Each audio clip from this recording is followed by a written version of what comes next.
Okay, let's really get into this. We've been digging deep into the Mutual UFO Network archives, the MUFON files. Right.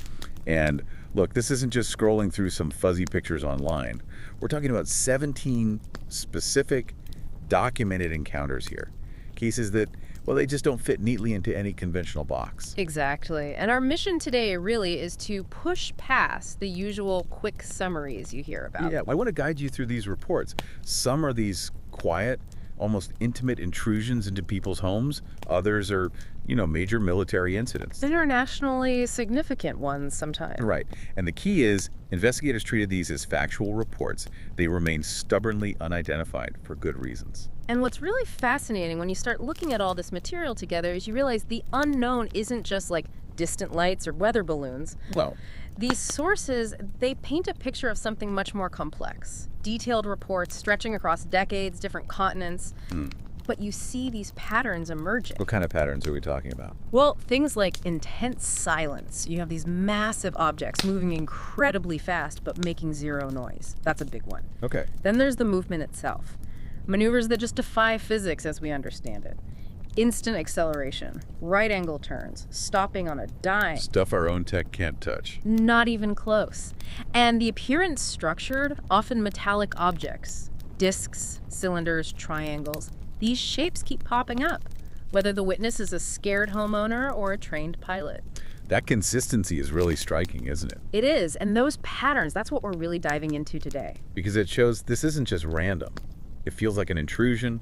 Sometimes it's physical, leaving marks on the ground. Sometimes it's deeply psychological, Changing lives. definitely changing lives. And sometimes, like you hinted, taking something really fundamental, like time itself. Yeah, the missing time phenomenon is deeply unsettling. So let's start there, maybe. With those encounters that feel the most personal, the most unnerving, the ones that happen right where you live.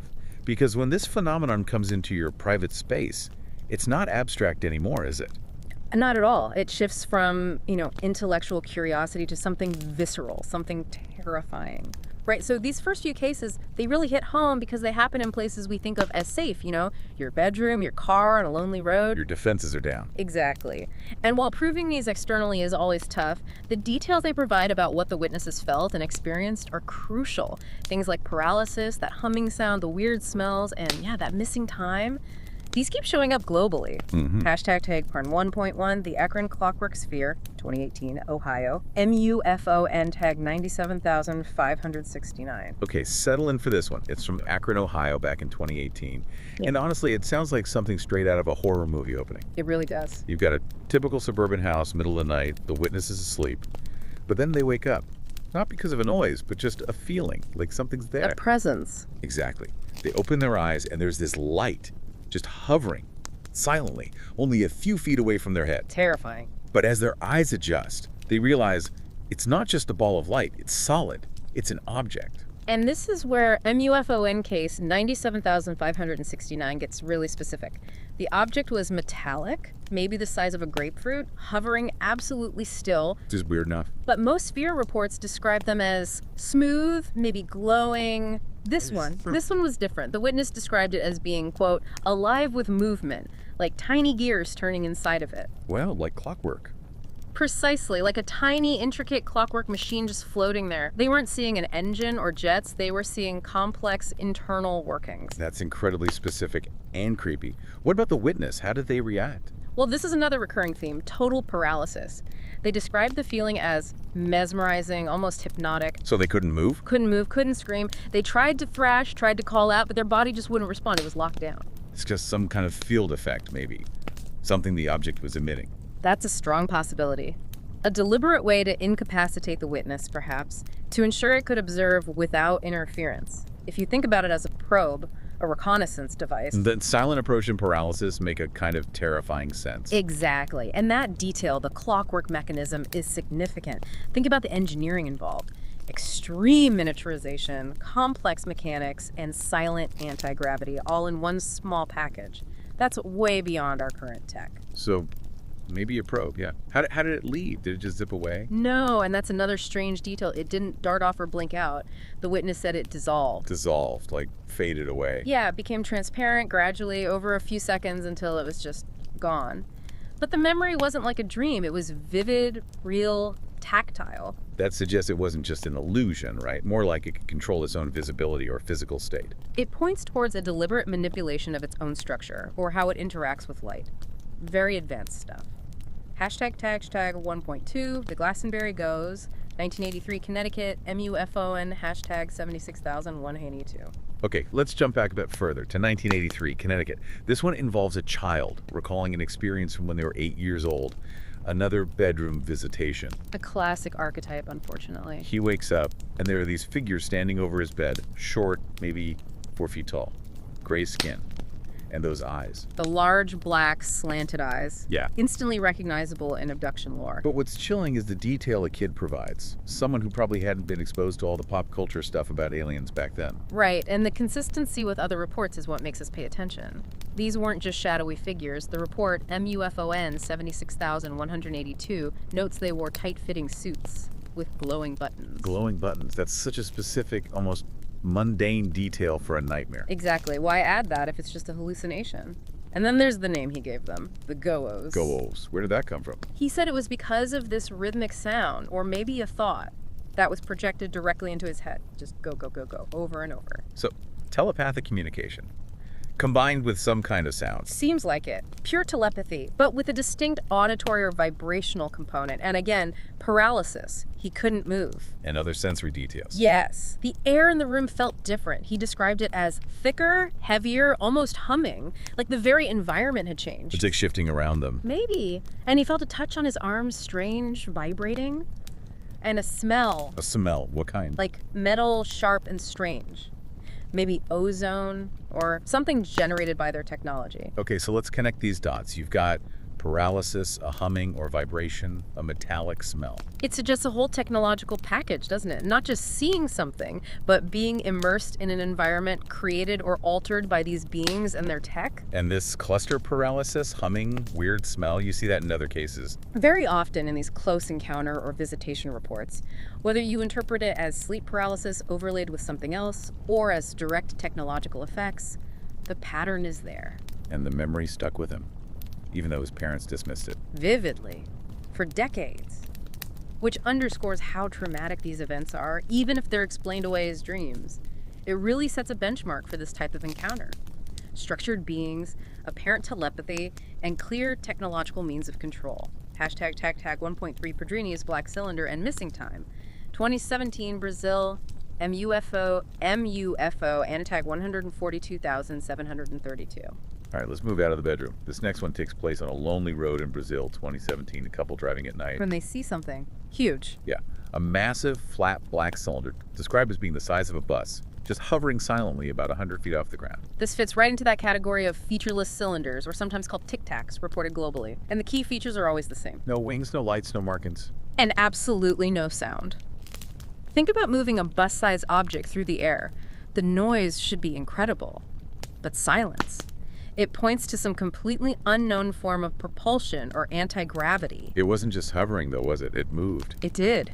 It shifted sideways, laterally, with no sign of banking or turning like a normal aircraft would. Effortless. And then it stopped, positioned itself directly above their car. That's not random. That's interaction. Deliberate. Targeted. The passenger reported this intense feeling of dread and this overwhelming certainty that the object was aware of us. That changes everything. It's not just seeing a weird object, it's being seen by it. Exactly. And this leads us to the really disturbing part, the missing time. They don't remember it leaving. No memory of the object departing. They just continued driving at some point. And later they realized they'd lost over an hour, just gone from their timeline. An hour? What happened in that hour? That's the terrifying question, isn't it? You have this large, silent, possibly industrial-looking craft. It interacts directly with them. And the result is a gap in their memory, a chunk of missing time. It implies something more than just observation happened. It strongly suggests some kind of interaction occurred during that missing hour, something that required or resulted in a memory block. Whether it was physical examination, psychological manipulation, we just don't know. So the cylinder shape is a recurring pattern, but the missing time, that's a pattern of consequence, a deeply unsettling one. It absolutely is. It adds another layer of violation to the encounter. Okay, so we've been in these really personal, almost claustrophobic spaces. Now let's shift gears. We're moving into encounters involving trained professional observers. Pilots, air traffic controllers, police officers. Right, and this is where the evidence often gets much harder to dismiss. These are people whose jobs depend on accurate observation and identification. They're trained to assess speed, altitude, movement. When they report seeing something that defies known physics, especially when it's backed up by instruments like radar, the whole conversation changes. It really does. It pushes things away from purely subjective experience or psychology and more towards, well, objective technical fact, or at least deeply puzzling technical anomalies. Hashtag tag 2.1, the Hong Kong-Singapore flight encounter. 2021 South China Sea MUFO, hashtag 119,564. Let's start with a really recent one. 2021 over the South China Sea, a commercial flight, CRK 2735, cruising at 37,000 feet. High altitude, routine flight. Until it wasn't. The captain and the first officer spot something, a structured metallic object pacing their jet, keeping perfect station alongside them. And what makes this MUFON case, 119,564, so strong is the corroboration. It wasn't just the pilots. Flight attendants saw it too. Flight attendants saw it too, and crucially, air traffic control confirmed it. ATC acknowledged seeing a faint primary return on their radar screen at the same location. Okay, unpack primary return for us. Why is that important? So, most commercial planes show up on radar because of their transponder that's secondary radar. It sends back a signal identifying the plane, its altitude, etc. A primary return means the radar beam itself bounced off a physical, solid object that wasn't sending back a friendly signal. So radar confirmed there was actually something solid up there where the pilot saw it. Precisely. It confirms a physical object in controlled airspace that wasn't supposed to be there and wasn't identifying itself. And the movement. Yeah. You mentioned it was pacing them. It held perfect station, absolutely steady alongside the jet. Intelligent, controlled flight, clearly. But then Then it did something impossible. pretty much. Without any warning, no visible means of propulsion kicking in, it just accelerated instantaneously. The first officer described it as a blur of motion that covered miles in an instant. Miles. In an instant. From cruising speed alongside them. The kind of acceleration that would crush any human pilot and tear apart any conventional aircraft. We're talking potentially thousands of Gs, overcoming inertia in a way we simply don't understand. So you've got trained pilots, multiple witnesses on the plane, and radar confirmation of a solid object performing impossible maneuvers. It ticks all the boxes for a high credibility sighting. It really defies any simple explanation like an atmospheric phenomenon or an illusion. This was a structured craft with non-conventional propulsion. Hashtag tag 2.2 Albuquerque airline incident, 1950. New Mexico, Blue Book. Let's rewind now, way back to the early days of this stuff. Yeah. 1950, over New Mexico, another commercial flight, TWA this time, Captain William Fortenberry. Right. This was during that initial wave of sightings after World War II, the period that led to Project Blue Book being set up. And what did Captain Fortenberry and his crew see? 3 luminous objects, disc-shaped, pacing their airliner at 18,000 feet. Discs again. And pacing again. Exactly. The pattern holds. They reported the discs flying in a loose formation, but actively shifting positions, tilting, sometimes slowing almost to a hover, then suddenly darting ahead at speeds the airliner couldn't possibly match. So not just drifting along, but actively maneuvering around the plane. Yeah. Observing it. That's certainly the implication. Coordinated, intelligent flight demonstrating superior capabilities right alongside a commercial vessel. It suggests deliberate monitoring. And this was reported to Project Blue Book. What did they make of it? Well, despite having multiple witnesses, crew, and passengers corroborated the sighting, Blue Book eventually filed it as unidentified. Which sounds like a conclusion, but really means they couldn't explain it away. Pretty much. It's a recurring theme you see in those old files. The Air Force was tasked with identifying potential threats, but they often lacked any framework to classify vehicles that could perform these kinds of impossible maneuvers. The fact that seasoned pilots, people who scan the skies constantly, were adamant about seeing these discs, it really shows how significant these early encounters were. It does. It underlines that this wasn't just a post-Roswell fad. Credible professionals were reporting highly anomalous objects right from the start. Hashtag tag 2.3, the Kinross incident, 1953, Lake Superior. Now, this next case. It's one of the most chilling military encounters on record. The Kinross incident, 1953, over Lake Superior. Okay, what happened? U.S. Air Force scrambled an F-89C Scorpion jet interceptor. Pilot was Lieutenant Felix Monclaw, radar operator Lieutenant Robert Wilson, their target. An unidentified radar blip, a bogey, moving fast 500 miles per hour over the lake, and silent. So standard intercept procedure. What went wrong? Everything. Ground control radar was tracking both the F-89 and the unknown object. They watched as the F-89 closed in on the target, and then the unthinkable happened. What? On the radar screen, the two distinct blips, the fighter jet and the UFO, merged. They became a single blip for a moment. Merged. What does that mean in radar terms? A collision? That's one possibility, catastrophic collision, or something else. Yeah. Maybe the object somehow masked both itself and the jet simultaneously. Or the third, most disturbing possibility, Which is? that the F-89 was somehow disintegrated or captured or absorbed by the object in that instant, because right after merging into one, the single blip vanished from the radar screen. Completely. Okay, vanished. Gone. Gone. An immediate, massive search and rescue operation was launched. Lake Superior is huge, but they searched extensively. They found nothing. Nothing. No wreckage, no debris field, no oil slick. An F-89 crashing would leave a huge mess. Absolutely. A massive debris field, oil slicks visible for miles, but there was zero trace. The jet and its two crew members had disappeared without a single piece of evidence left behind.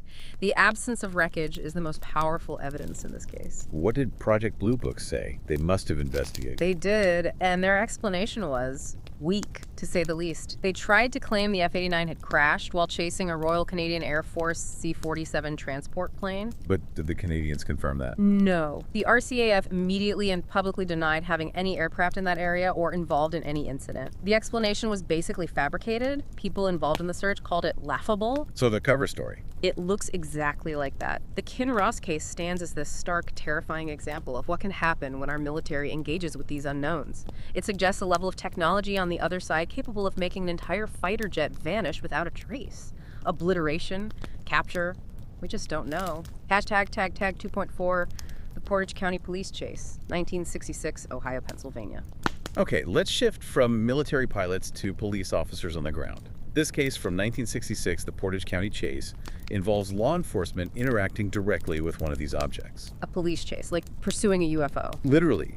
Deputy Sheriff Dale Spar and his partner spotted a massive, metallic, oval-shaped craft with a sort of domed top, and they pursued it. How far? Over 85 miles, they chased it across state lines from Ohio into Pennsylvania, and it wasn't just them. Multiple police departments in different jurisdictions confirmed seeing the same object. So multiple trained law enforcement witnesses. What was the object doing?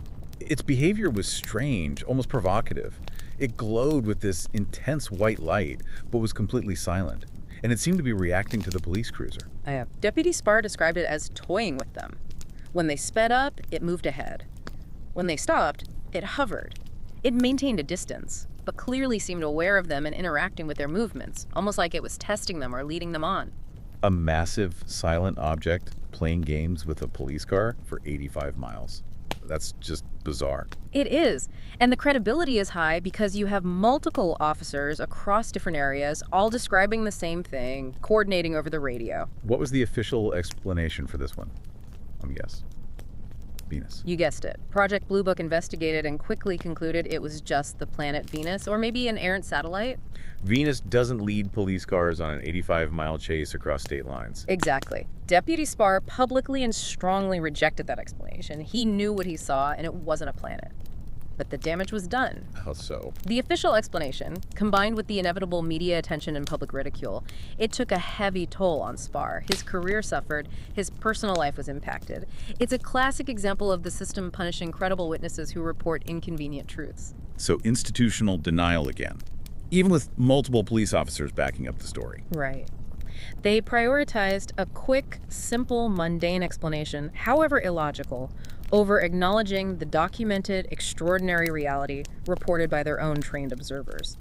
This case even inspired parts of Spielberg's Close Encounters, that sense of a craft interacting with vehicles on the ground. Okay, so we've talked about sightings, interactions, even disappearances. Now we get into something else. Physical evidence. Cases where these things actually left something behind. Tangible proof. Imprints in the ground, scorch marks, fragments of material, radiation readings. This is where the phenomenon moves from eyewitness accounts into the realm of forensics. And this is often where things get really secret, right? Cover-ups become almost inevitable when there's something solid to find. Absolutely. When you have physical trace evidence, especially material evidence, it shifts the whole dynamic. Now you're looking for artifacts that might defy known science, chemistry, metallurgy, physics. It forces a confrontation with the possibility of non-human technology.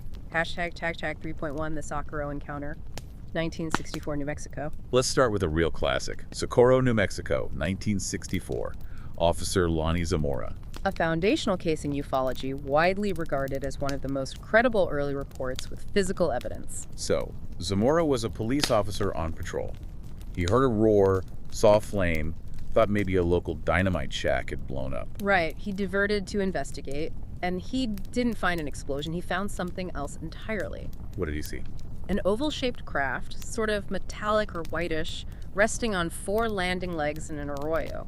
He also briefly saw 2 small figures in white coveralls near the craft, but they quickly entered it. And then it took off. It did. It lifted off vertically with a loud roar turning into a high-pitched whine and a blast of blue flame underneath.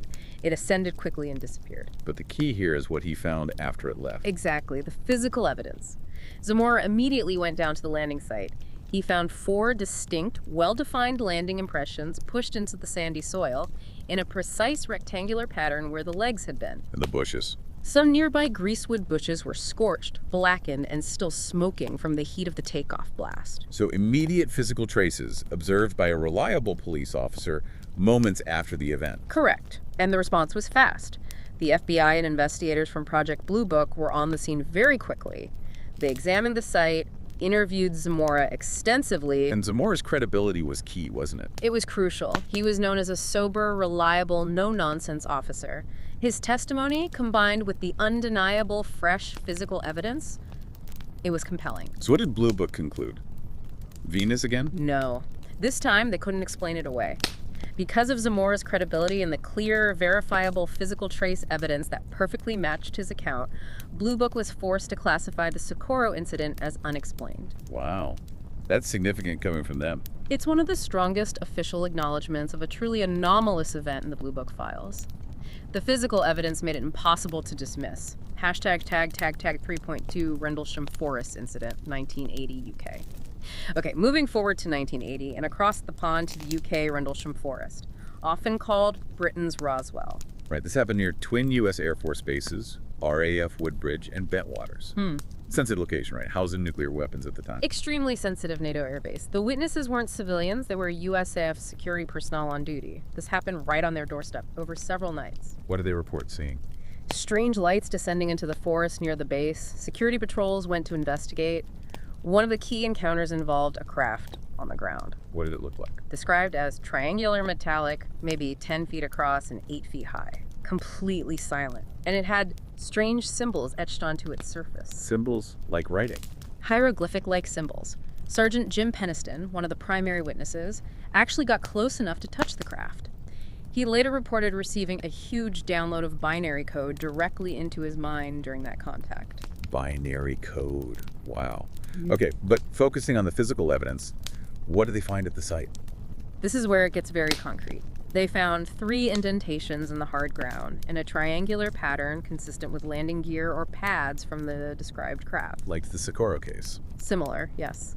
Also, branches on nearby trees were broken or snapped, and some showed scorch marks. And critically, they took Geiger counter readings at the landing site.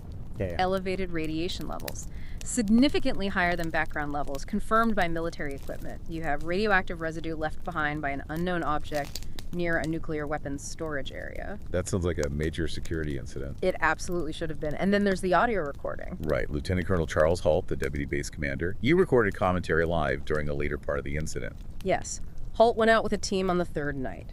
His tape documents them tracking strange lights, seeing beams of light directed down near the weapons storage area, objects maneuvering intelligently, even objects apparently splitting into multiple parts.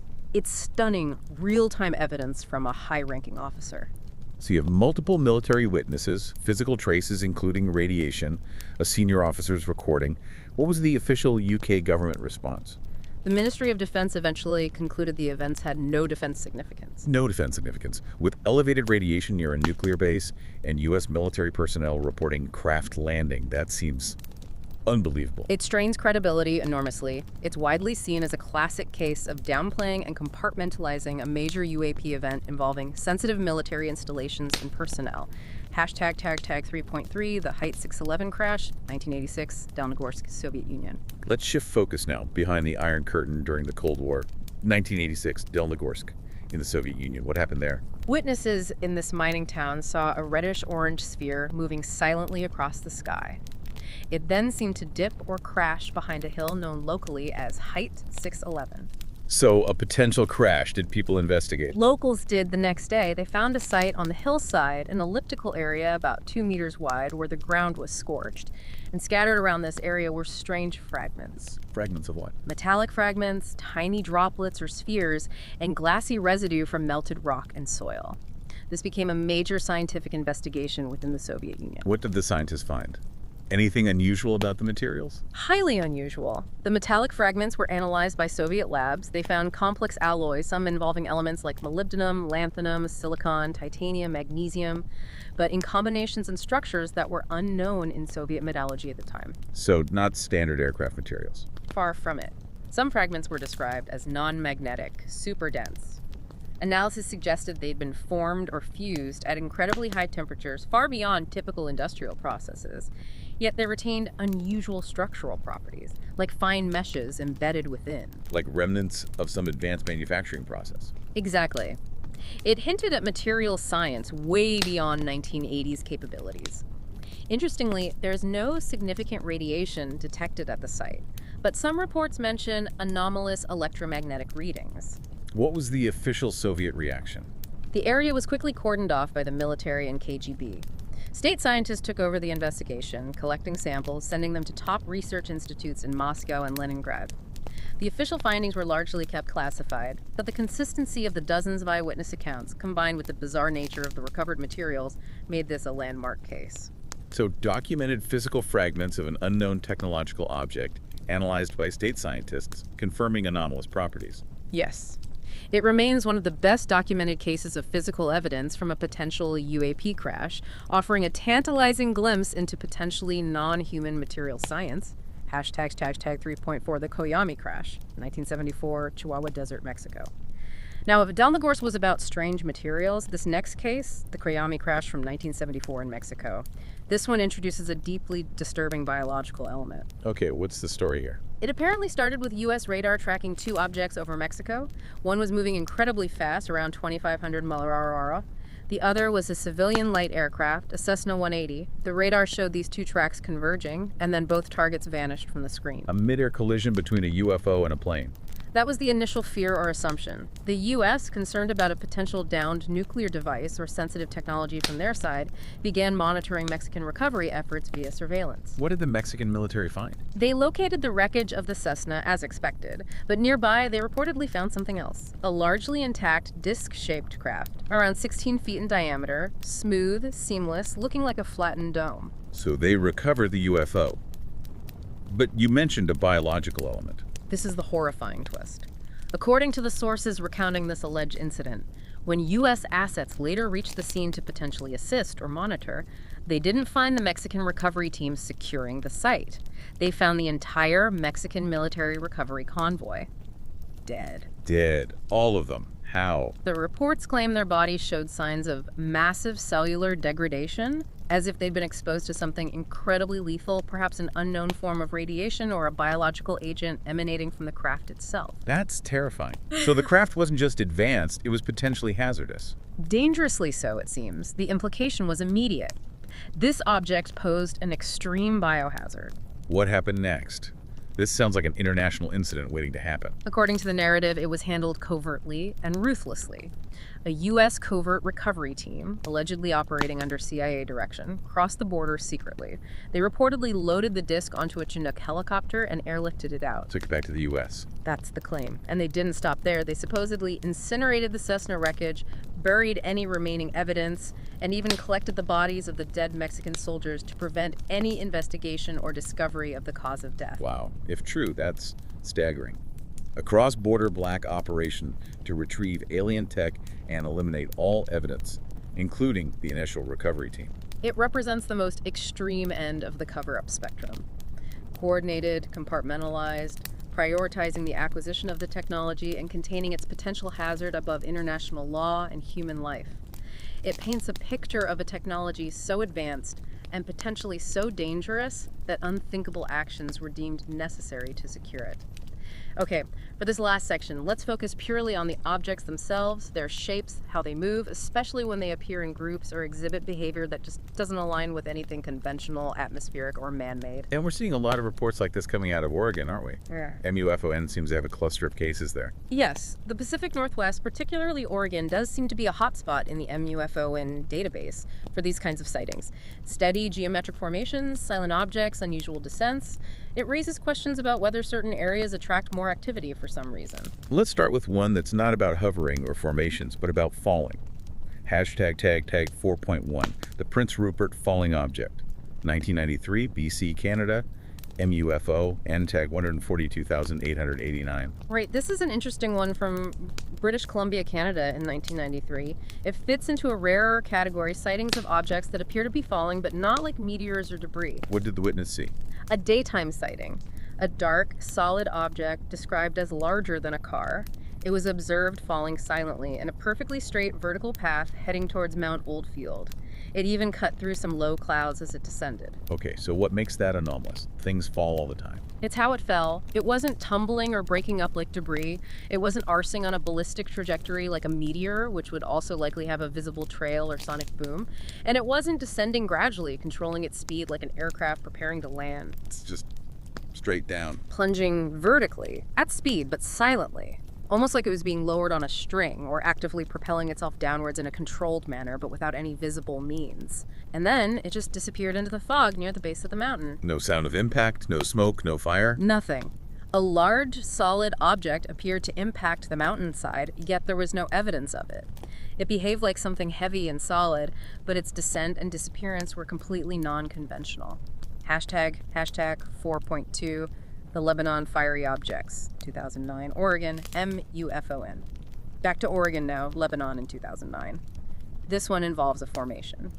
Several residents reported seeing 3 glowing objects. What color? Orange-red, moving slowly in a silent formation. Now, glowing orbs are fairly common reports, often dismissed as flares or lanterns. But there was more to it here. Yes. At one point, one of the objects broke away from the formation. It descended rapidly down to treetop level, much closer to the witnesses. And could they see it better then? They could. And this is key. When it got closer, they reported being able to see a definite structured shape hidden within or behind the intense orange-red glow. So the glow wasn't the object itself, maybe more like an energy field or a byproduct of propulsion. That's what it suggests. The glow might be masking a physical craft underneath. And there was another sensory detail reported. What was that? Witnesses felt a physical sensation when the object was low and close, a feeling of pressure in the air, and a static electricity kind of feeling. That connects back to the Glastonbury case, the feeling of the air changing, the vibration. Exactly.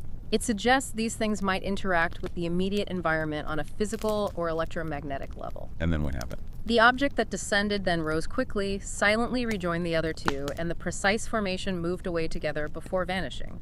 Intelligent, coordinated behavior plus a glimpse of underlying structure.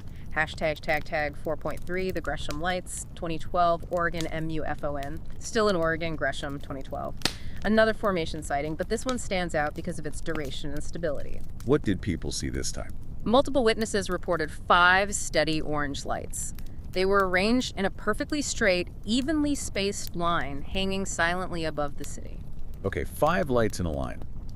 Could that be something conventional, like planes in formation or flares? That's where the duration becomes critical. These lights didn't just appear and disappear, they held their precise formation, absolutely stationary, for nearly 20 minutes. 20 minutes. That rules out flares, they burn out, and planes wouldn't just hover silently like that. Chinese lanterns drift with the wind, they don't hold a perfect line. Exactly. The sustained, silent, motionless formation over a populated area points towards something under intelligent control, engaged in persistent observation or display. How did they leave? Just as strangely as they appeared. They vanished cleanly. One by one, they just winked out. No sound, no visible movement trail, just gone. Perfect control over their appearance and disappearance. Hashtag tag 4.4, the Lake Oswego Park Encounter. Oregon, MUFON.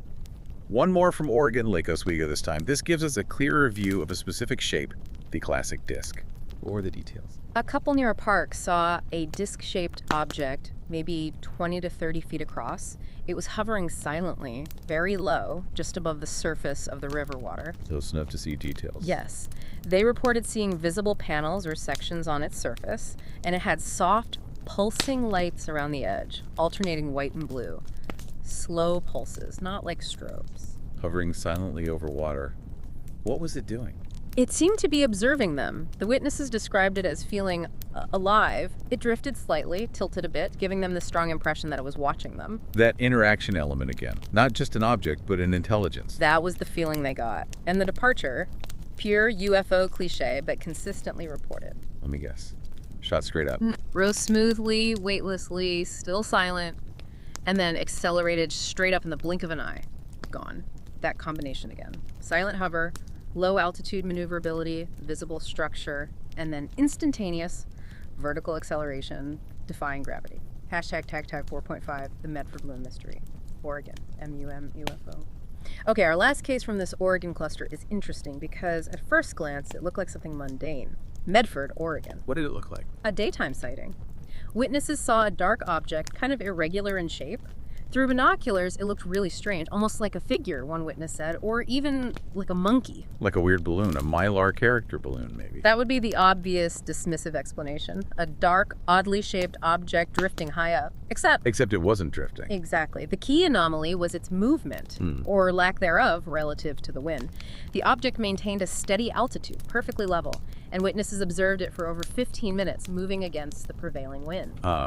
No balloon does that. Weather balloons, toy balloons, debris, they all get pushed by the wind. Correct. To hold position against the wind, let alone move into it, requires propulsion. Yet this object was silent, and its shape didn't suggest any conventional means of flight. It had a rigid structure, but its behavior defied atmospheric physics. So it was like camouflage. Looking like junk, but moving like something advanced. It's a great example of how the phenomenon might sometimes hide in plain sight, mimicking the mundane, until its impossible movement gives it away. It forces you to reconsider what you thought you saw. Hashtag outro. So if we just step back and look at all 17 of these cases together, from that tiny clockwork sphere in Ohio, to the military jet vanishing over Lake Superior, the weird materials at Dahlnagorsk, the formations over Oregon, these aren't just isolated anecdotes. Clear, repeating patterns really do emerge. Yeah, you can definitely see threads connecting them, even across decades and continents. We really hammered home 4 big ones today, haven't we? I think so. First, there's the silence. It's almost universal. Huge objects like that cylinder in Brazil, the disc over the river in Oregon, the craft in Rendlesham Forest. They move, they hover, sometimes very close, but with this profound lack of noise. It defies everything we know about propulsion. Absolutely. Second, the impossible movement. We saw it again and again. That instant acceleration of the object pacing the jet over the South China Sea, the abrupt vertical takeoff at Socorro, holding position against the wind in Medford, merging with a fighter jet at Kinross. It's movement that ignores inertia and gravity as we understand them. Third, that consistency of structure. You mentioned it at the start. Despite being separated by years and vast distances, people keep describing similar things. Featureless black cylinders, structured metallic discs, triangles, small complex probes. That suggests maybe a common origin or at least common design principles. It points away from random individual hallucinations and towards a consistent structured phenomenon. And the fourth pattern, maybe the most frustrating one. The cover-up and secrecy. Yes. Even when you have highly credible witnesses, military pilots, police officers, base commanders reporting extraordinary events, often with corroborating evidence like radar or physical traces, the official response frequently defaults to denial, debunking with weak explanations, or just total compartmentalization. Like Portage County, Kinross, Rendlesham, and definitely Koyami, if that story is accurate. The system seems designed to contain the information, not investigate it openly. It certainly appears that way in many historical cases. So, wrapping this all up, what does this mean for you, listening to this? With the sheer weight of this evidence, the physical traces, the radar confirmations, the testimony from trained observers.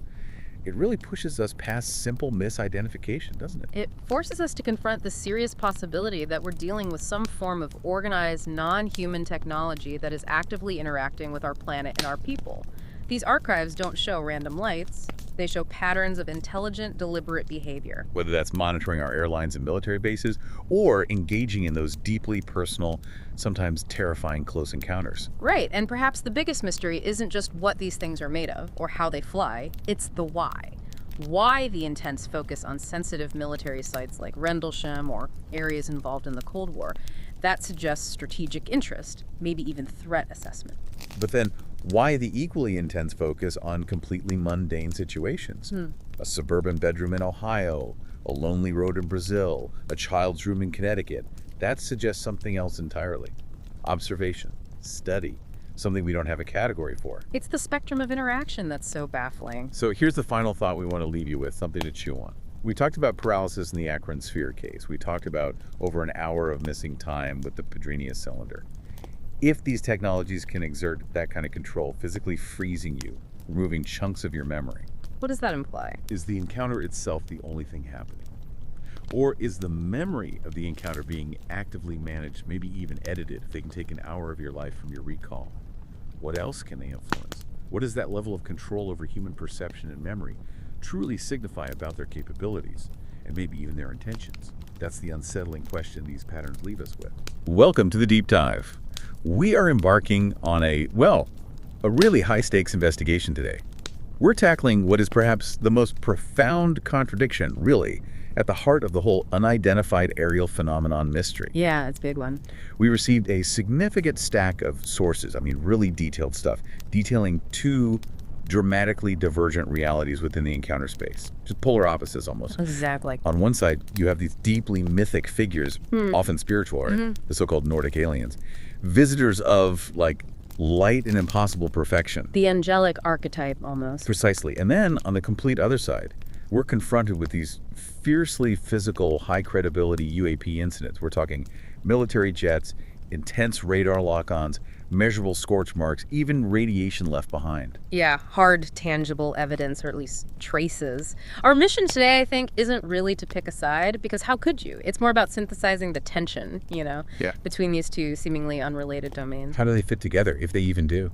Right. We need to understand why the phenomenon, when it seems to choose to communicate, often leans on these ancient archetypes, spiritual messages, sometimes even telepathy. Yet when it interacts physically, it leaves behind things like, violations of known physics, incredible G-forces, sometimes catastrophic environmental residue, and it absolutely requires military intervention. It forces a response. So a full picture has to account for both, the messenger and the machine. A comprehensive understanding, yeah. It must account for both let's call it the angelic messenger and the radiation-emitting machine. They seem to be part of the same package somehow. Okay, let's try and unpack this complexity. To begin, I think we have to start with the entities who seem like they step right out of human mythology. Figures who look, far too much like us. Almost unnervingly so. Yeah, that's the perfect starting point. Let's jump into the deep dive on the Nordic archetype. These visitors who are almost too perfect to be human. It's absolutely essential to start here, because the Nordic archetype, unlike almost any other entity described in, UAP literature, it operates on this foundation of aspiration, of cultural recognition. Witnesses don't usually describe the craft first. Oh, that's interesting. No, they immediately focus on the profound, almost like you said, unsettling beauty of the occupants. It hits them on a different level. And the consistency is what gets me. Across decades, different cultures. Yeah. The sources paint this picture of extraordinary stature. We're talking figures consistently described as 6, maybe 7 feet tall. Tall, yeah. Broad-shouldered, but still slender. That statuesque athletic build, it just screams, superior physiology, control. Yeah, an idealized form.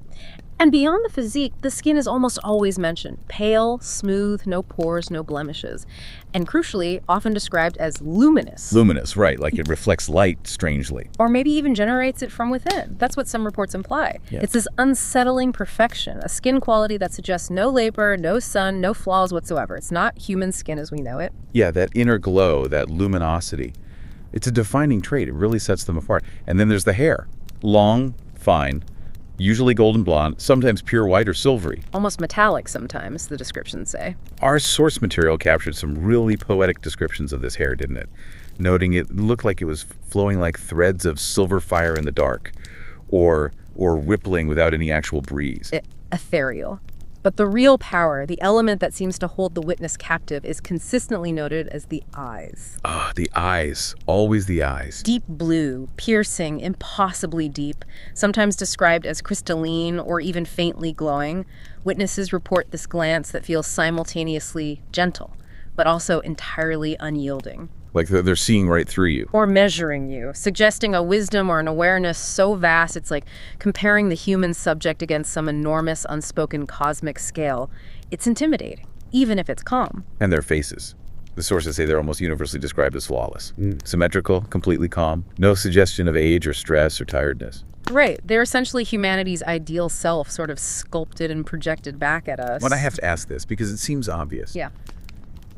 If these are truly advanced extraterrestrials, why do they look so much like the mid-century European ideal of beauty? You know, tall, fair-haired, blue-eyed. Doesn't that scream psychological projection rooted in our own culture? That is the core conflict, and it's a brilliant point. It really is. If they were truly, utterly alien, you'd expect their aesthetic choices to be, well, alien to us, completely foreign. Right. Not like Aryan supermodels from space. Exactly. The fact that their appearance aligns so perfectly with an idealized human archetype, and specifically, that master race idea that permeated Western culture in the 20th century, it strongly suggests they are either projections, cultural mirrors reflecting our own biases back at us, or, and this is maybe the more unsettling option, they are highly sophisticated manipulators who understand the power of resonant imagery. They know what buttons to push. Their clothing fits this pattern too, doesn't it? This unnerving precision. It's never described as practical or, ragged. Never.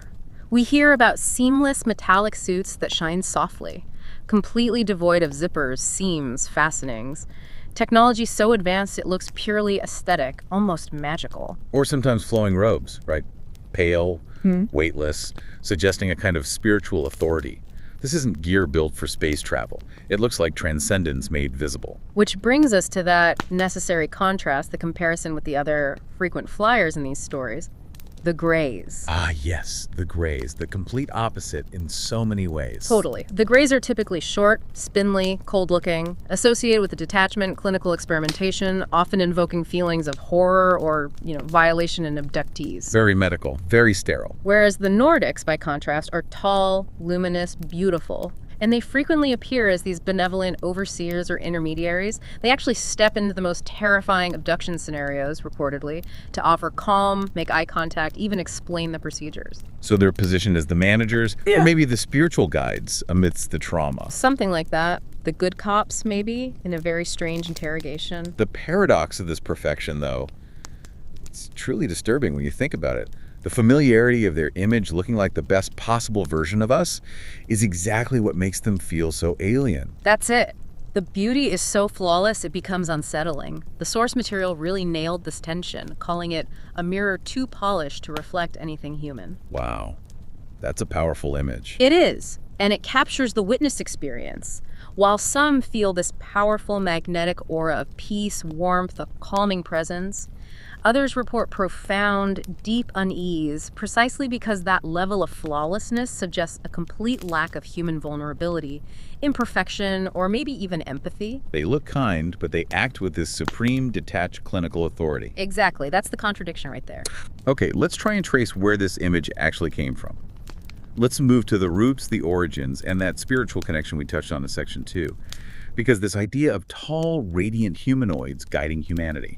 Yeah. It goes way, way back, doesn't it? It predates the 1950s UFO craze by millennia. Oh, absolutely. The archetype is deeply embedded in human mythology.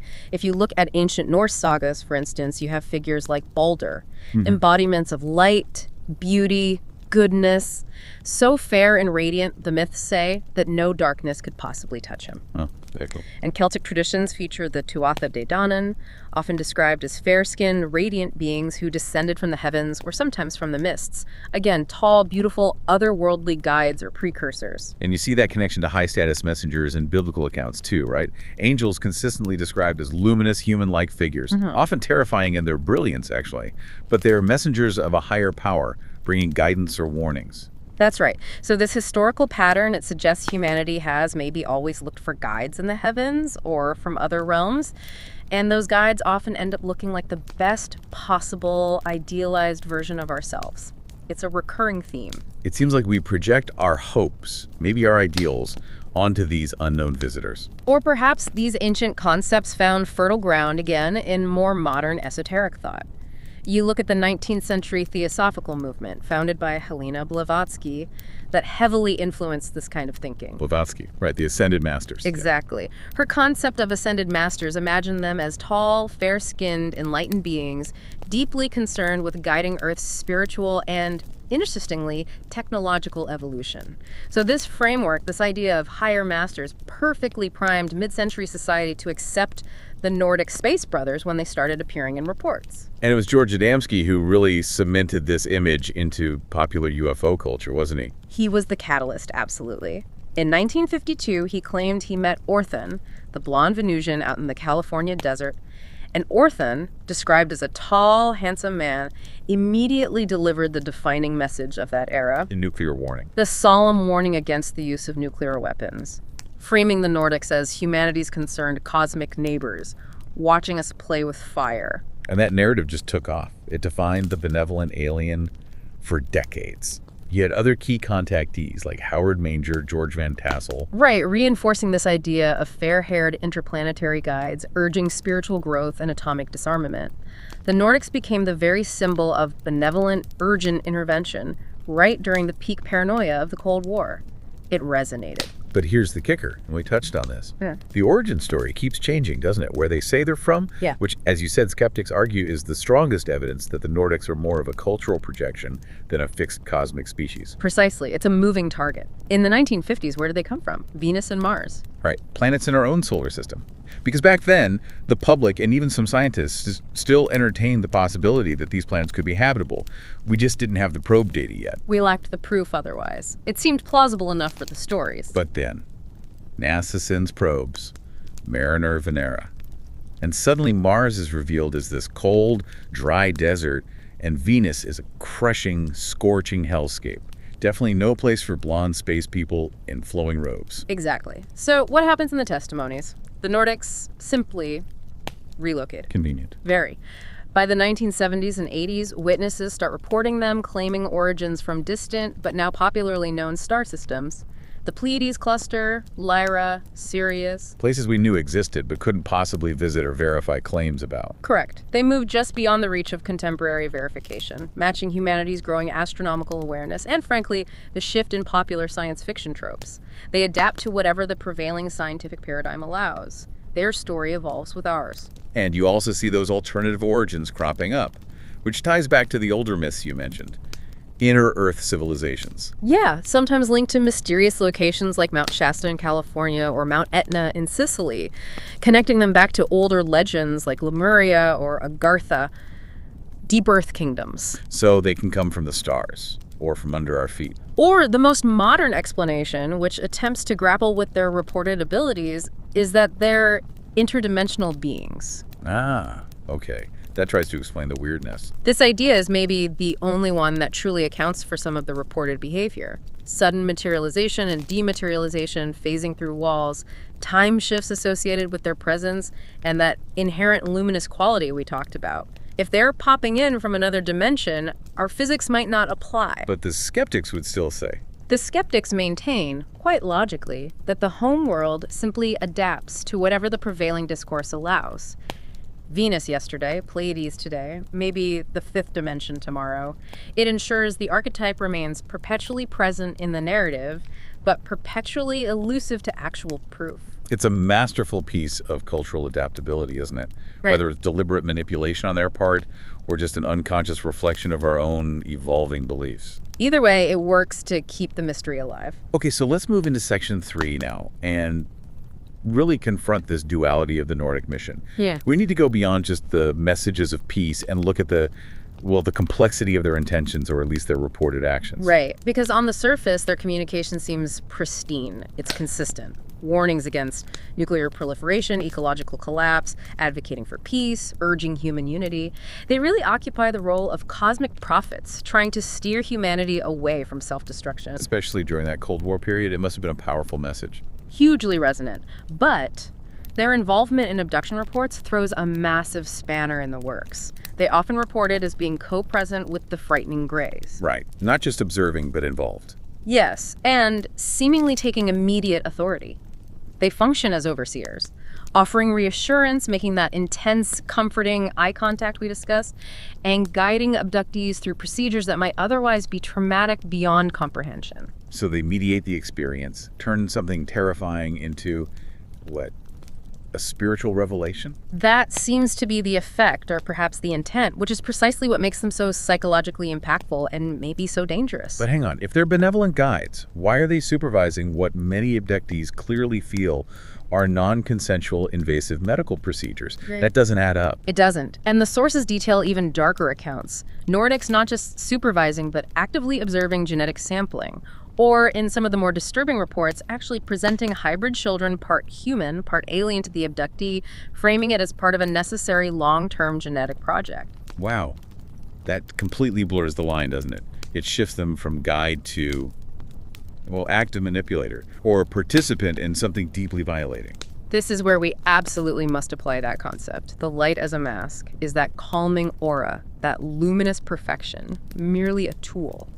A sophisticated method of deep psychological control. You mean the beauty itself is the weapon? Possibly. The perfect, the sheer beauty, the soothing presence.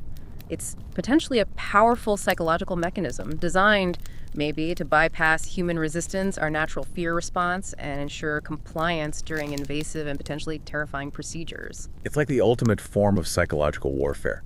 Make the subject want to comply, or at least accept what's happening because the beings in charge seem so divine. If you believe the beings overseeing things are luminous, perfect, and deeply benevolent, you're far less likely to resist the procedures they're conducting or supervising, aren't you? Yeah, you trust them, even if it hurts or feels wrong. So the light isn't necessarily angelic. It could be sterile, clinical, a kind of sterile glow designed specifically to conceal a hidden, maybe long-term agenda, possibly centered on genetic or biological intervention, using us for their own purposes. The evidence really points to this duality then. They look beautiful, they speak of peace, but they are consistently involved in activities that imply profound control over human biology and destiny. Manipulation through beauty. Manipulation through aesthetic and spiritual resonance. It's a chillingly effective strategy, if that's what it is. Okay. We've spent a good chunk of time now detailing this mythic, psychological, almost spiritual side of the coin. Right. Now we need to flip it completely. Let's transition into section 4. We're moving away from the flawless, beautiful entities. Right. To specific, documented physical confrontations. Cases where military aircraft and high-tech sensors met the unknown, often with potentially catastrophic results. This is the necessary counterpoint. We have to look at this side too. We shift now to cases rooted in hard physics, radar data, pilot testimony far removed from telepathic warnings or feelings of peace. These are incidents where measurable physical objects force trained pilots to take evasive action, or sometimes even use deadly force. Let's start near the beginning of the modern era, that foundational Chiles-Whitted encounter from 1948 in the U.S. Why is the credibility of the witnesses here so absolutely crucial? Because Captain Clarence S. Chiles and John B. Whitted weren't just random observers. These were decorated WWII bomber pilots. They were flying a routine Eastern Airlines DC-3 flight. These guys were expert observers, trained to identify everything from weather phenomena to enemy aircraft, often under extreme pressure. Their testimony carries weight. So what did these highly credible witnesses see? It was late at night, right? Over Alabama. Yeah, 2:45 a.m. They saw something truly shocking. They described a massive cigar-shaped craft, estimated it at over 100 feet long, metallic, and it had a row of illuminated rectangular windows like a passenger plane, but not. But it wasn't just the shape, was it? It was the propulsion, or the lack thereof, that was key. Well, they saw something that looked like propulsion. A brilliant orange-red exhaust, pulsing like a rocket engine, but utterly unlike any known aircraft engine of 1948. And the behavior, the craft hurtled toward them at terrifying speed. The pilots thought they were going to collide. Jesus. So they braced for impact. They did, but the object pulled up sharply at the very last moment, zooming overhead. And the key physical evidence here, the smoking gun, so to speak. The turbulence. The DC-3 was rocked violently with severe turbulence in the craft's immediate wake. This confirms it wasn't just a light or a projection, it was a massive physical object displacing a significant amount of air at extremely high velocity. It left a physical signature in the air. Exactly. A solid object interacting with the atmosphere. This single, highly detailed, close-range observation by two unimpeachable witnesses. It was so compelling that it directly influenced the drafting of that now infamous estimate of the situation report back in 1948. The one that got buried? The very same. That report concluded, before being quickly redacted and effectively destroyed, that UFOs were likely interplanetary craft. This wasn't dismissed as misidentification or delusion at the time. It seriously shook the highest levels of U.S. intelligence. Okay, now let's jump forward 3 decades. 1978, the Portamont UFO chase in Chile. This is a documented case of actual military engagement, right? Where a highly trained pilot fired on the object. That's correct. Lieutenant Oscar Santamaria Huerta of the Chilean Air Force was scrambled in a high-performance fighter jet, a Hawker Hunter. He intercepted a bright, spherical, metallic-looking object just hovering silently at around 2,000 meters. Initially thought it might be a balloon or something. Probably, but that assumption dissolved pretty quickly when the object began instantly mimicking his maneuvers. Whatever he did, it did, perfectly shadowing him. So he engaged. He transitioned from intercept to attack. The sources confirm Lieutenant Huerta fired 64 high-explosive 30mm cannon shells directly at the sphere. Okay, for those listening who might not know military hardware, 30mm rounds are not small. They're designed to shred tanks, bring down aircraft. Hitting something with 64 of them should result in, well, obliteration. Utter destruction. But the object sustained absolutely no visible damage. Huerta reported seeing tiny flashes on its surface, confirming the rounds did impact. They struck the object. Yet it didn't wobble, spin, fall, or show any sign of distress. They're nothing. Nothing. This implies either an incredibly dense, advanced material we can't even conceive of, or, perhaps more likely, some kind of sophisticated, localized force field or energy envelope capable of neutralizing high explosive kinetic energy on contact. It just shrugged it off. And then it performed maneuvers that are just impossible, right? Then came the physics violations. The object ascended vertically, straight up, to 10,000 meters in just seconds. That's a rate of climb far, far beyond the capacity of any conventional jet engine, even the Hunter's powerful Rolls-Royce turbofan. And it executed these abrupt, controlled movements without any discernible wings, fins, or control surfaces. No sonic boom either, despite the implied speeds. It just ignored aerodynamics as we know them. It simply demonstrated propulsion and structural integrity utterly incompatible with our current understanding of physics. And that's why this case is still officially unresolved in Chile. There is no conventional explanation for an object that can withstand massive ordnance and perform multi-G vertical acceleration instantly, silently. It beggars belief. Okay, one more in this section. Redmond, Oregon, 1959. This one's important because it wasn't just pilots seeing things, right? Yeah. It involved multiple layers of verification by trained ground personnel. Exactly. This is a classic example of high credibility, multi-witness testimony that was backed up by technology. The witnesses included multiple FAA air traffic controllers in the tower, including the chief, Charles Robertson, also linemen, airport mechanics, people whose daily job involves looking at the sky and tracking objects near an airfield. And what did they see? They visually confirmed a luminous, silvery white, disc-shaped object estimated at about 40 feet across, hovering silently near the airstrip, just hanging there. And crucially, this visual sighting was confirmed simultaneously by the FAA ground-based radar. It registered a strong, solid, unambiguous return. This wasn't a weather anomaly, not swamp gas, not a meteor, not a conventional plane off course. It was a physical object detectable by both human sight and specialized radar instruments. solid proof. So what happened next? Scramble the jets. Predictably, yes. F-102 interceptors were scrambled from a nearby base, but before they could even get close, The object executed that now classic UAP departure maneuver. Straight up. Shot straight, skyward, vertically, at an extraordinary, almost instantaneous rate of speed and just vanished from sight and radar. Gone. And Project Blue Book's take on this, with radar confirmation and multiple FAA witnesses. Blue Book, which was tasked with explaining away these reports, basically minimized and dismissed the case. Despite the high credibility of the witnesses and the undeniable radar proof, it just demonstrates the inherent difficulty the military and intelligence agencies had in integrating this kind of undeniable physical evidence into a framework that was fundamentally designed to dismiss the phenomenon altogether. They couldn't explain it, so they buried it.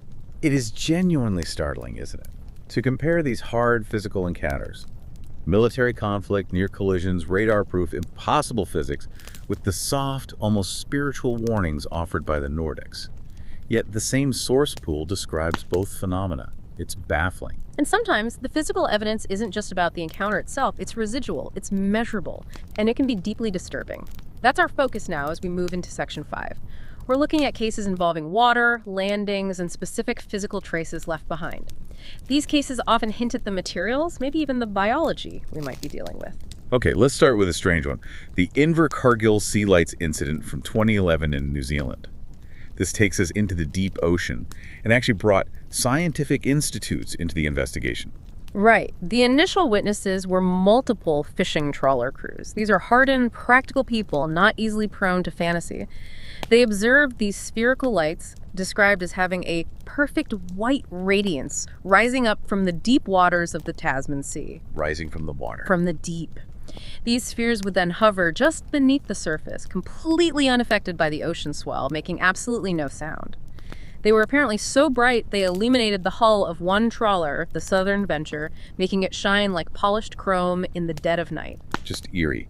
But the real significance came later, right? Yeah. With the scientific investigation. Yes, the lasting impact came from the National Institute of Water and Atmospheric Research, NIWA, their investigation that followed up on these credible reports.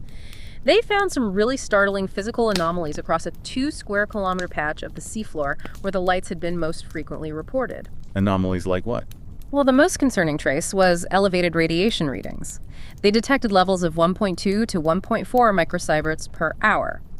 Now, to put that in perspective for you listening, the typical natural background radiation in that marine environment is usually much lower, closer to 0.1 microsieverts per hour. So significantly higher than normal. A measurable spike, yes. Low level, but definitely non-natural radiation residue coating the ocean floor. It strongly indicated that whatever these spheres were, they emitted energy upon submerging or resurfacing, leaving this trace behind. Okay, radiation. Anything else? They also recorded brief, sudden shifts in the local magnetic field deviations up to 7 degrees. These shifts occurred without any correlation to solar activity or known natural terrestrial magnetism changes. It suggests localized, intense energy manipulation occurring right there on the seafloor. Wow. Energy fields, radiation. But perhaps the most unsettling trace, the one that really raises eyebrows, involved marine biology. A team from Otago University, working with NIWA, collected water samples from the area, and they found partial RNA sequences in those samples. RNA, like genetic material. Exactly. Partial genetic sequences that did not match any known marine species in the entire South Island marine ecosystem database. Wait, unknown RNA?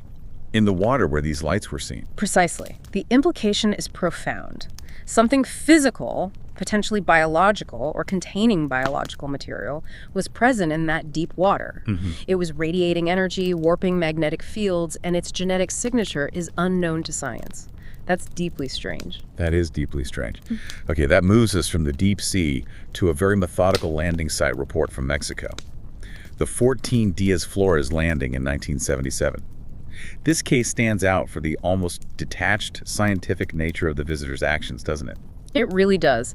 The witnesses were 3 railway workers near Veracruz. They encountered this 10-meter metallic disc hovering just a couple of meters off the ground. Understandably, they felt intense apprehension.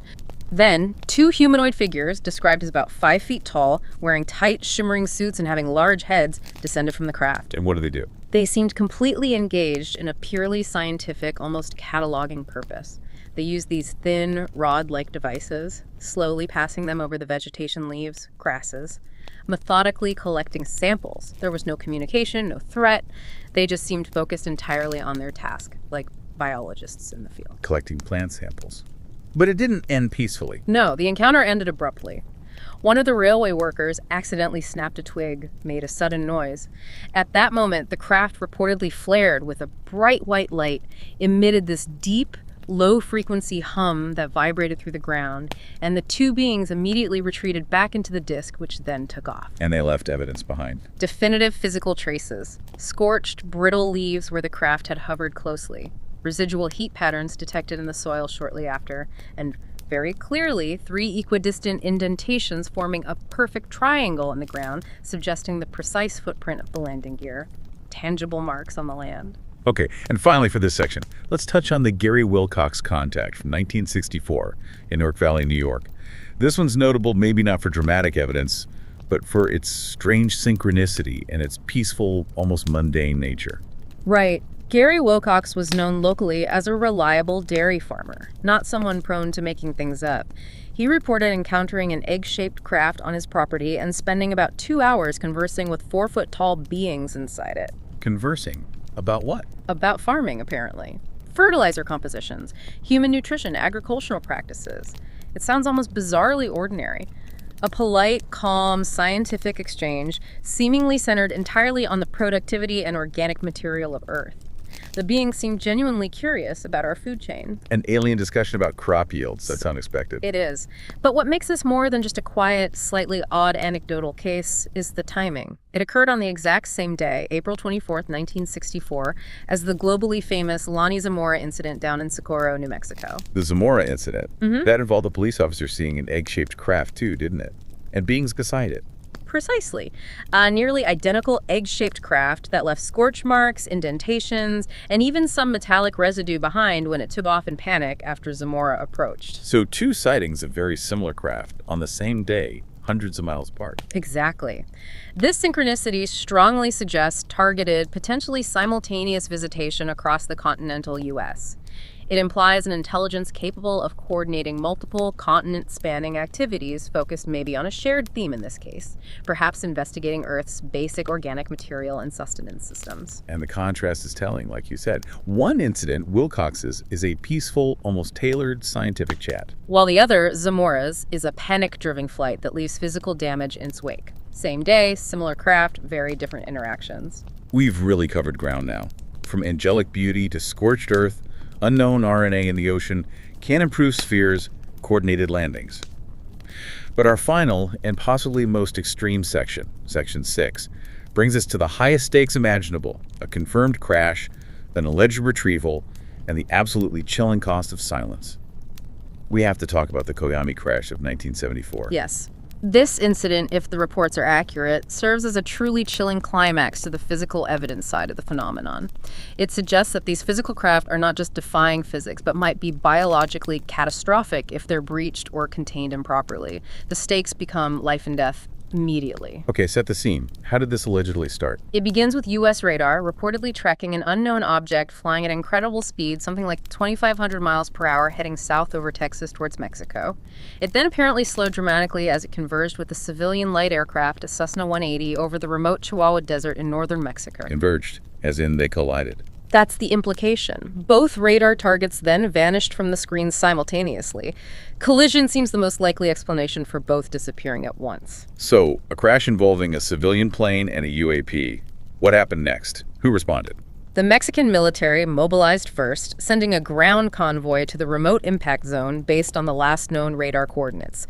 Their team reportedly located the wreckage of the small Cessna first, and then, about half a mile away, they found it. The source of the UAP track. Yeah. An intact, seamless metallic disc, estimated at about 16 feet across, shaped like a flattened dome. No markings, no rivets, nothing. Intact, after a mid-air collision and crash. Apparently so, but crucially, the Mexican military's last intercepted radio transmission from the crash site before all their communication suddenly and completely ceased included the phrase, posiblemente biológico, possibly biological. Possibly biological. What does that even mean in this context? Biological hazard occupants. We don't know for sure. But then, silence. Complete, utter radio silence from the entire Mexican troop contingent at the site. They just went off the air. It's ominous. So the U.S. gets involved. Covertly. According to the sources, a specialized U.S. recovery team, likely operating under deep classification and without formal diplomatic clearance, crossed the border under the cover of darkness. Their mission: secure the unknown technology before anyone else could. And what did the U.S. team find when they got there? What they allegedly found defines the horror of this incident and the subsequent cover-up. They found the Mexican soldiers, all of them, dead. Dead? How? Shot? No gunshot wounds, no signs of struggle. The reports state they exhibited signs of massive cellular degradation, almost like instantaneous, overwhelming exposure to intense radiation or perhaps an unknown biological warfare agent or some kind of radical destructive energy transfer from the disc itself. Massive cellular degradation, my God. The bodies were found in their trucks, apparently, weapons still slung, suggesting they succumbed incredibly rapidly, perhaps all at once, without even a chance to fight, flee, or even understand what was happening to them. So the U.S. team finds this scene. Dead Allied soldiers, a crashed UAP emitting something lethal. What did they do? According to the accounts, the covert U.S. team proceeded with extreme, almost unthinkable measures. They donned specialized protective gear, loaded the intact disc onto a heavy-lift Chinook helicopter they'd brought in. They also collected the Cessna wreckage, and then they allegedly incinerated the bodies of the Mexican soldiers right there, on site. They burned the bodies of Allied soldiers. Before scrubbing the entire area completely clean, removing all traces, the result is a perfect historical vacuum. There appears to be no official record of that specific Mexican military unit's deployment, their deaths, or the entire recovery operation in either country's archives. It's been wiped. This report, I mean, if even parts of it are accurate, it just raises the stakes of the entire phenomenon astronomically. It absolutely does. It suggests, potentially, a coordinated international effort, or at least a unilateral U.S. one with extreme prejudice, to conceal not just advanced technology that defies physics, but a catastrophic biological hazard directly linked to that technology, to that unknown object. The fact that the bodies were instantly incinerated, that implies the threat was deemed immediately contagious or so uniquely dangerous that standard international protocols, basic respect for handling Allied dead, were completely overridden by the sheer necessity of containment. Exactly. It changes the entire threat assessment, doesn't it? If an advanced civilization masters interstellar travel, why does their technology still leak radiation or cause rapid cellular decay that kills us? It suggests the phenomenon, or at least some aspects of it, might be capable of spontaneous lethal action, whether that's a defensive response or purely passive leakage that our biology is simply incapable of withstanding. And the complete absence of records, the total operational silence surrounding IamAbhi. That is perhaps the most revealing detail of all. It implies the perceived threat was so severe, so immediately dangerous, that the risk of a major international incident, the disregard for Allied human life, was considered an acceptable price to pay for absolute containment and secrecy. It forces us to reconcile the idea of flawless, benevolent messengers like the Nordics with the physical machine that is apparently spontaneously, terrifyingly lethal.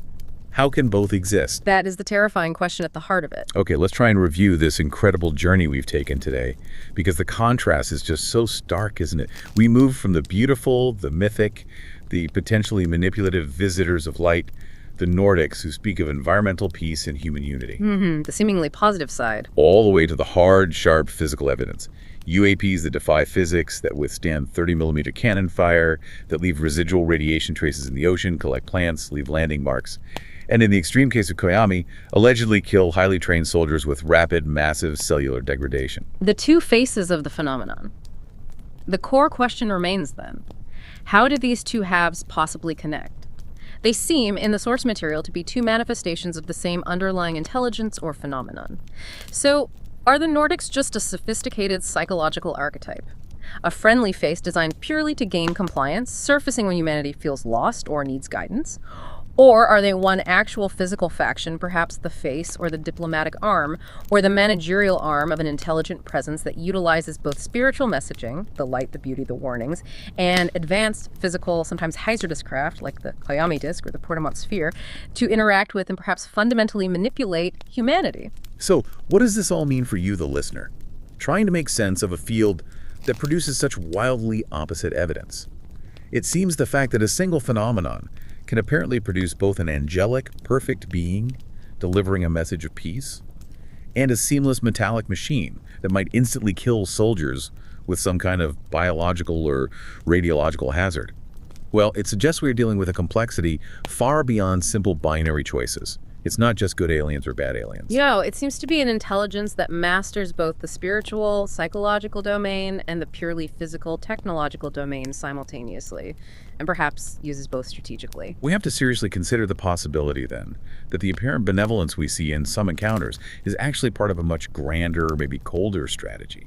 If the Nordic message of peace and unity is genuine, why are they so consistently present, according to reports, at the scenes of genetic manipulation and abduction? And why does their physical, mechanical counterpart, the craft itself, leave such catastrophic devastation and biological hazard in its wake in cases like Kwame? The two sides don't seem to align ethically, do they? Which leads us to our final provocative thought for you today.